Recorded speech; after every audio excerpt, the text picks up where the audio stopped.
Global vibes. Pepa shaka pima, body tap in your summer.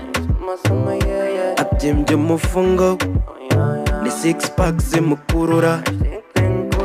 Every day ni party, after ni downy, bad kada dakusonga, akakusikive songa. Oh, she make everybody go crazy, kandina tezeko mama. AD, no go take her every day. TikTok, no go take her every day. Insta, no go take her every day. Snapchat, no go take her every day.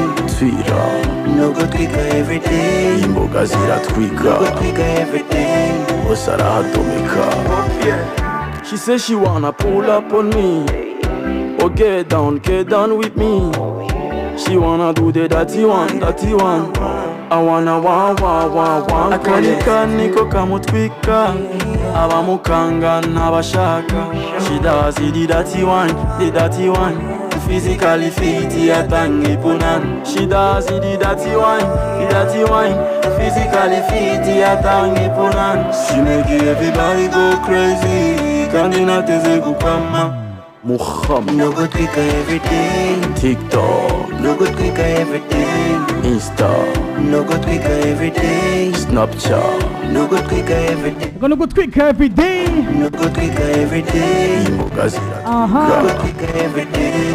Go tweak and indirimbo ya Alvin Smith la vasho je kumwe na da Haste n'indirimbo by Degira Kabi baririmbanye. Agakiri muri groupe ya mbere ari mu bwa mbere. Ariko ubona ngo groupe akatakirimwo uko biri kose bavyumva neza. Abise ko cyamubwiye ati cyadukora umutsi. Alvin Smith tumwakiye muri Blackfm na kamaze muri Blackfm mugenzi we. Mzee ambara casque gato tuyake. Twambara amakaske dushobora kugira amaksida mano ugasanga umutwe uramenetse. Wapi? Amaksida n'ibishobo uko biri kose. None casque. Gamena kiro. Urazi ko iyo umuntu avuze casque directement tuba tumva casque z'abamotari. Oya, casque z'abamotari gute? Tuvuga ama écouteurs man, ibyo by'ama casque n'iby'abazungu. Les casques, ça c'est pour les blancs. Ici au Burundi, on utilise ce qu'on appelle ambara ma écouteur bro. Kuko ari n'umuntu arugurumana umubwira ngo ambara casque ukabona avuze mu motari arihe. Ahora tasante sa. Ninatirere akora gatendo bakavuga cyane nakasubiza abari busy cyane. Twagi. Ubase none kushaka ndirimba verse y'abandi bro. Jewe sinzi gufatira amajambo y'abandi kwa twarimbanye kweri kabisa. Katuje wasi akazi. Sayino ushaka amapaka. The dirty one. I want Atomika. She says she wanna pull up on me. Oh, get down with me. She wanna do the dirty one. I wanna wa Akalika niko kamutwika. Abamukanga n'abashaka. Okay. She does the dirty one. And physically fit, yatangi puru. She does the dirty one. And physically fit, yatangi puran. She make everybody go crazy. Kandina teze kukwama. No go tweak her every day. TikTok, no go tweak her every day. Insta, no go tweak her every day. Snapchat, no go tweak her every day. Alright, no go tweak her every day. Imboga ziratwika. Asante sana. Say. Mzee, ndio mwayikunze bya atari bro. Nene bikoze neza kuva kuri audio gushika kuri video. Festa sana. Merci beaucoup frère, merci beaucoup nyine nuko tu. Urazi kinabonye nuko ngaha twebwe abarundi bagenzi bacu. Twasinye n'ingene ibikorwa by'abandi artiste bo ngaha tuvyakira normal mugabo gasanga mu bindi bihugu ibikorwa byabo bavyakira nk'ivya danger tu. Igituma ndabivuze kuri radio sinari bwabivugira n'ahantu hamwe. Ngabo nuko indirimbo support ifise mu Rwanda irarenze cyane kuti yo mu Burundi bayihabwa. Sure. Yego kwira. Cyako wakoze media tuwacha ko kugejeje kwa ndi bigo ikora wakoze media tuwanyishi cyane mu Rwanda gusuma mu Burundi. En fait urumva indirimbo yanjye license kuba hit cyane mu Burundi ahubwo ikintangaza no kuri hit cyane mu Rwanda. Ariko nawe agiriye promotion cyane mu Rwanda gusuma mu Burundi. None bro none ntaje nga ku radio bugi indirimbo yanjye ntayo uvuze. Nobo twayivugije twa tuyifuza. None se ntaje nga ku radio ntushobora kugira promotion y'indirimbo yanjye Grand Frère ntimakanze ku radio. karibu cyane kandi Alvin ya President sawa wori umujournaliste wo mu Burundi iwacu umva nkawe wese nko kukwinginga nkuko tugenda kwinginga abanyarwanda nimba tujya kubinginga nuko tuba dushaka kwimenyekanisha ubwo nibwo bari byabaye Peter kubera ko indirimbo ikisohoka bazwashikije amajago ukavuga uti production mu Rwanda iswa mu Burundi kandi yagize kabiri bivutse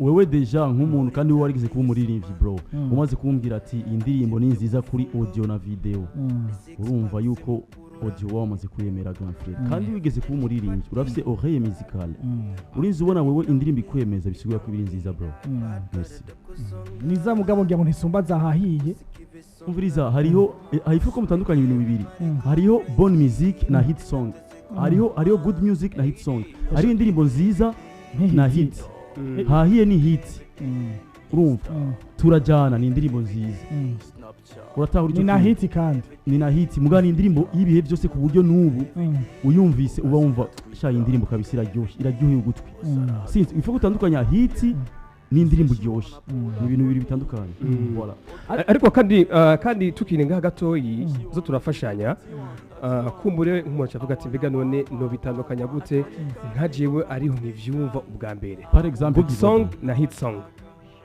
legend hit song ako si good song nibyo uratahura ni hit song good video ya iri normal audio normal si production ya hatari mugabo ni hit song musa ni bruyo tumaje makema bruyo ego mugabo ni hit donc hit ni saba ngo production ibiryoshye ngo indirimbo byacuranzwe bro hit imana amaze kuvuga petit hit ni hit nuko nyene no kuvuga yonyene ica yisunika mu bantu yonyene iritwara utabanje no none bro Lino G yarasanzwe aririmba kuvuga indirimbo yamuzamuye ku buryo n'umustar wo hejuru indirimbo yumviriza bro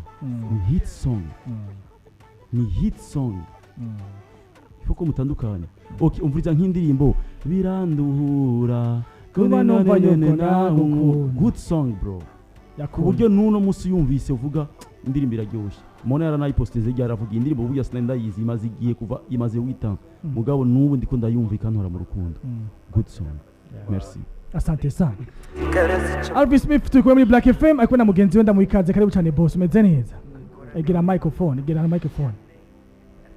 abasani bizo rero baratinya ama micro ngira ngo nikwangira ngo ntarakanura ngo tumubone aravuga ikirundi yana wewe burya abani bari abajamani bari barundi bamawiza bamawapi yana amakere ku mix na Biswahili sana tutajichanganya atwa mix sasa tutajichanganya mpaka mwisho hapo shukrani sana karibu sana fresh uko sawa fresh sema uko anakine sauti paka hivi mimi siyakusikiza geuza tushika tu mic igogote tu ni fresh inaenda iko poa tu safi sana anyway karibu tena Alvin Smith na Bala Boy ni nani Bala Boy ni artiste musicien kijana mpambanaji anajituma na anataka kupambania kariera yake ya muziki anataka kupambania kariera yake ya muziki okay Mswahili mwenyewe tu huyo. Mimi tayari hapa nishamsoma. Lazima tuende naye sambamba.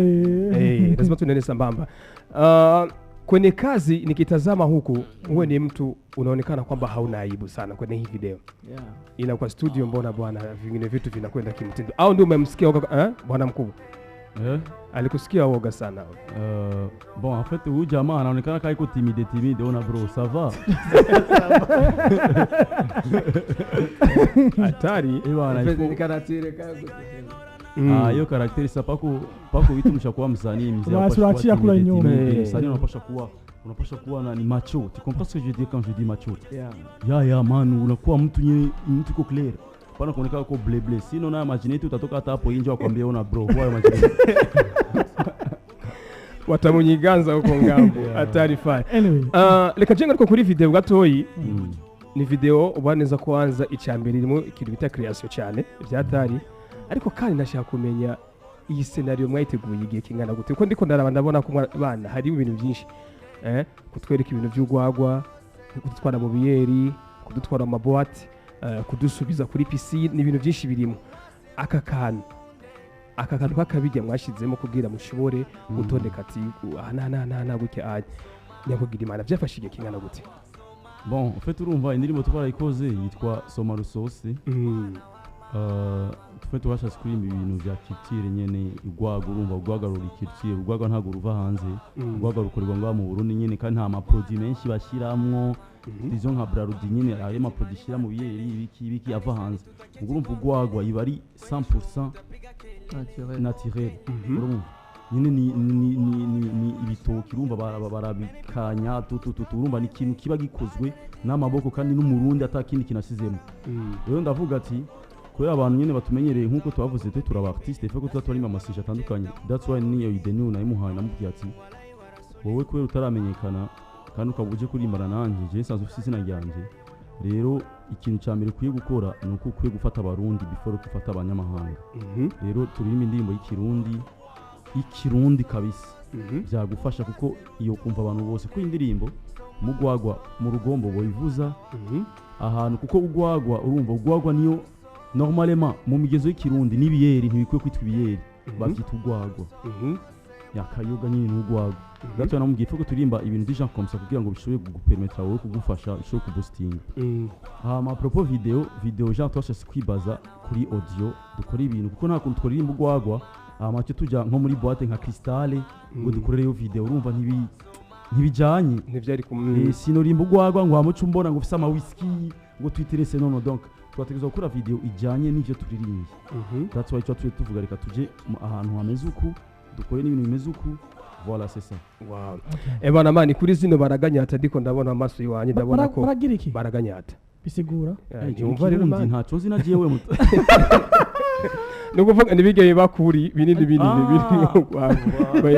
baraganyata so mani yes nekavuga ati respect sana hanyuma kandi kindi kintu ndiko ndabona hamwe kumbure cyo tuma n'umuntu avuga ati reka naje gende kuraba ingene mwashoboye gukinisha abakobwa muri no video plus kandi n'ingene kumbure kandi mwashimye ko yoba natirere cyane merci beaucoup sasa udutware gake ibi bintu bizoguma guca nyine cyangwa izosubira kandi tuzanire za ziwawe zimwe za kama mbaye abantu urumva twebwe turaba les miroirs des gens urumva kandi mba turi miroir des gens dufise catégorie z'abantu za kuko nta muntu akunda kitira azoza muri Crystal urataba ibyo bintu ko bitandukanye ari bibiri donc nuko nyine twebwe abartiste donc hategezwa kuba ibintu bitandukanye bro kuko twe turinvestisa amafaranga mu bintu dukora if investisa amafaranga mu bintu ukora utegerezwa kuinvestisa ku kintu uzi ko gishobora kuzanira amafaranga sivyo no musi twakoze isoma rusose twashaka kwibaza muri ibi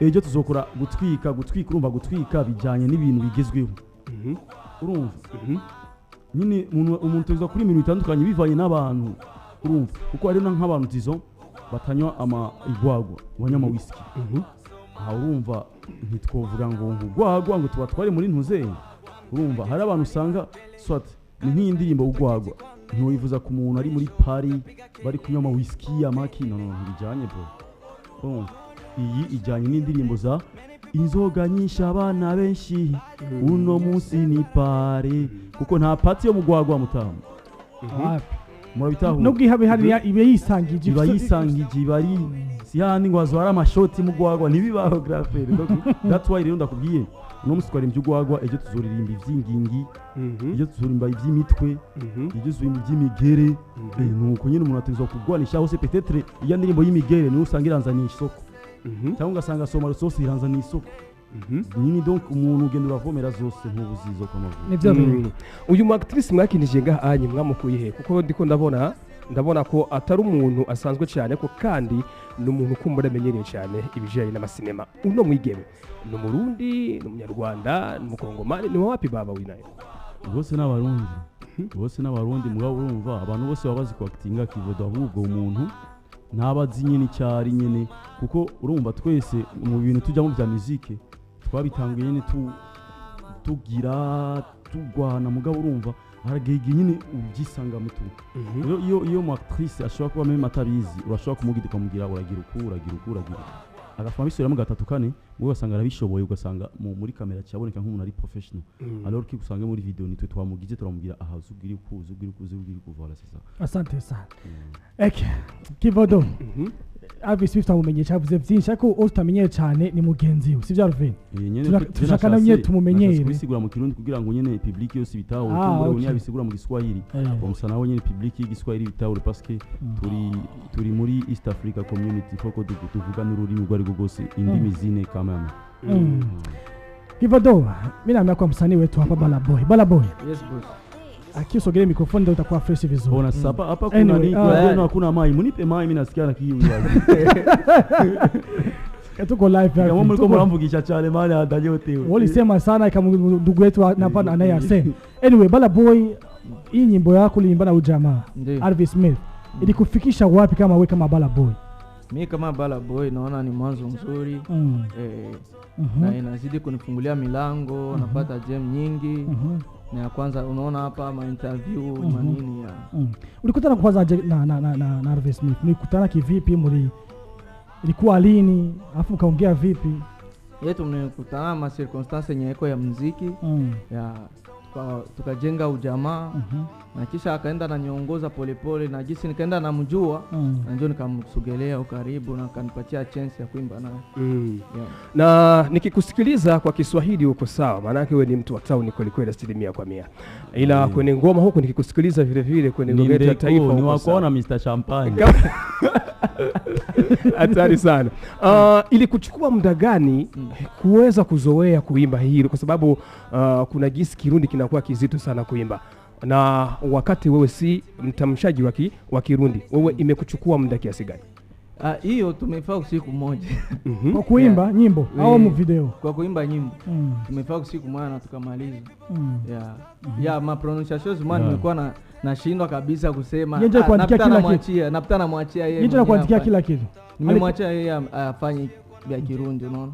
Ndio maana unasikia kwa base yangu kuna English na Kiswahili.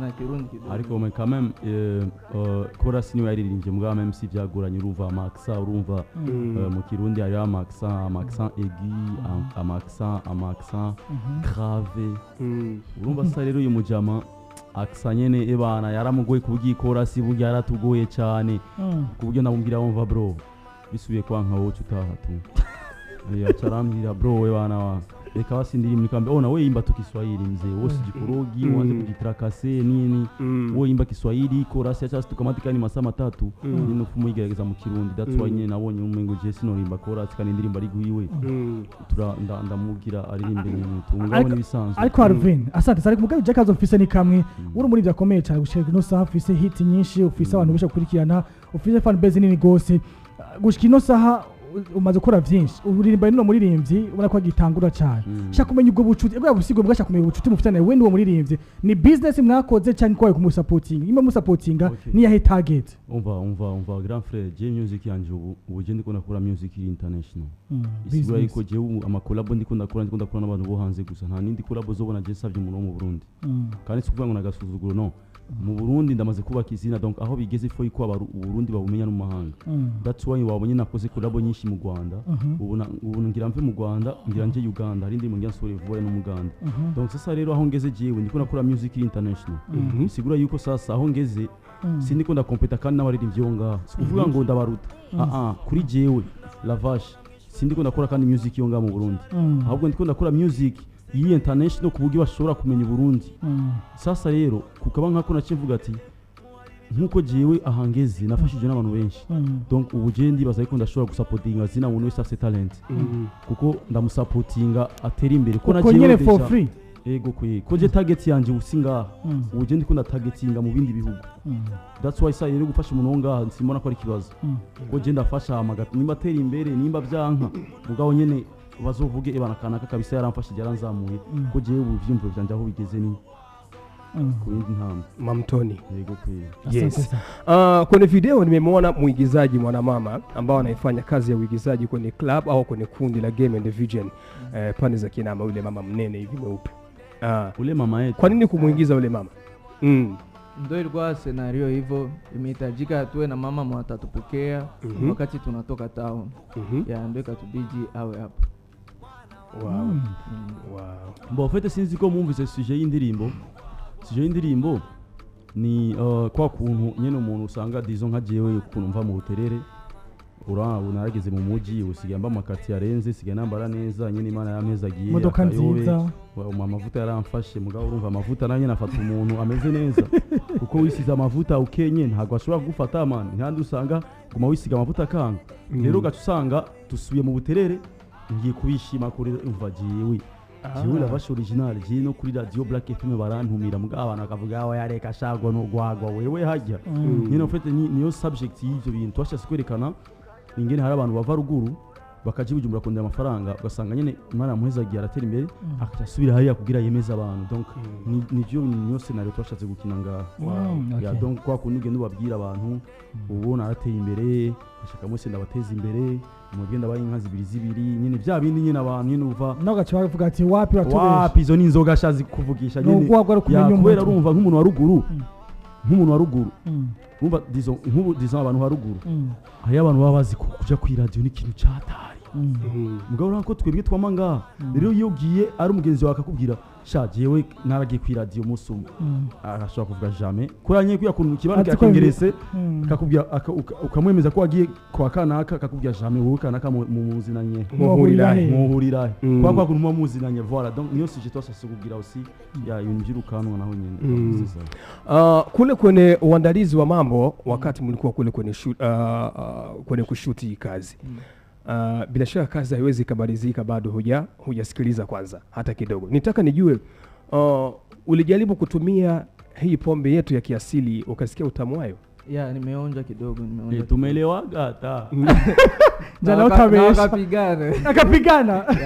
Alipigana. Ufite urumva twaranyoye kuko inzoga zari zihari. Sasa rero turanywa kuko nabajya bajama bose uziko bagwanye. Ufite twaranyoye kubera nyene twavuze ati abajama kugira bashobye kwinjira muri video yacu ifo maze mubabureze. Twatezwa kubaha inzoga rero kuya kuntu baciye bazinywana amarara menshi kubera ari zagusa bro zipica yakinywe uziko banatwirukana mubaraga zigiye banywa bakaburegwa abandi baragwa kuko hari n'abandi twasize barambaraye kabisa ubona ni wa wundi nyine umuntu nikorera abonye opportunity y'inzoga zagusa donc n'uyu mujama aussi twavuye hajya atangiye guharura witi nagiyewe ebana nashise mu kabisa no wabyase waragwanye none wewe oya no quand même wapi nirumva turiko twaririmbye nyine on sait comment se contrôler ngabo twaraborewe nyine n'abantu baraborewe tu nitobe katuguma ngo telefone gatoyi twadatuye ariko tubade bavugana n'abakunzi bisabizi Blackfm 6569 kuvuga na Alvin Smith cyo na Baraboy aho ikaze hamatora tuyaga kivodo sana je nagira ndamwibarize aka creation bagize umega di boîte hajya hano hari hehe mu Kinama nyine nyine n'ahantu hari sale ya ikinago bakina amafilm yego rumba baciye bagira Pops yaciyagira nyene decoration ya bien acaragira ya na hadanje kandi rumba twacase kugira aussi boîte kuko nkuko nabasiguriye ntitwari kwa turi ivyo gwagwa turi ruguru ngwama cyo tujya muri boîte muri cristal wapi ntivyo babijanyemo donc bategeza kugira ka boîte nyene ko muri village nyine urabona nyine ko arakabare ko muri village ya voilà c'est ce que nous voulons faire kuririmbira mu bisagara biri mu maraso yawe urabimenyereye kandi en plus no kuririmbira mu masite nkuko unye urabimenyereye ndiko kaziki wawe nashaka kumenya nk'ubu ama video bazokurikira sasa ariko uravye ingene indirimbo yawe yakiriwe cyangwa indirimbo yanyu yakiriwe ubu wiyumvira yuko kumbure uzosubira kandi gukorera he ni mu bisagara canke ni mu makarti kivodo jewe nkuko nabikubwiye jewe sindiko nakora music izonga kandi urumva sindiko ndiyumva yo nyene naho nuvuga nkore video soit izo ari muri ivyo hanze nzanye ngaha mu Burundi gakora video ngaha umva rero pour le moment atara makolabo nyene no bandanya nkorera ngaha simbona ko no bafise idea video ngaha kandi urumva rero nganda kubwiye ngo ikindi gihe nzokora ukuzo bandi ndakubesha ko shaka kubwira ngo ikindi gihe nzokora ugasanga video ndayikore nko mu Buganda cyangwa muri Tanzania ya nyine jewe ubutarget yanje nkuko ndiko ndakubwira ndiko ndatargetinga handi yahantu donc gusohoka yego ya sine kandi ivyo barundi baramaze kukumenya sigaye ko hanze naho igihugu cyacu kimenyekana hanze y'ibindi bihugu tiwa kuburyo bamenya ko igihugu kanaka ari abaririmbyi dizo nk'ubu twari tumaze igihe kirekire abagande abanyarwanda abatanzania bari kwa tudomina mugana twebwe ubu turiko turadomina muri Tanzania Tanzania mu Rwanda ubona ko mu Rwanda music ya mu Burundi ikiringira cyane mu Rwanda si nk'imisi turiko turabasatira urabona rero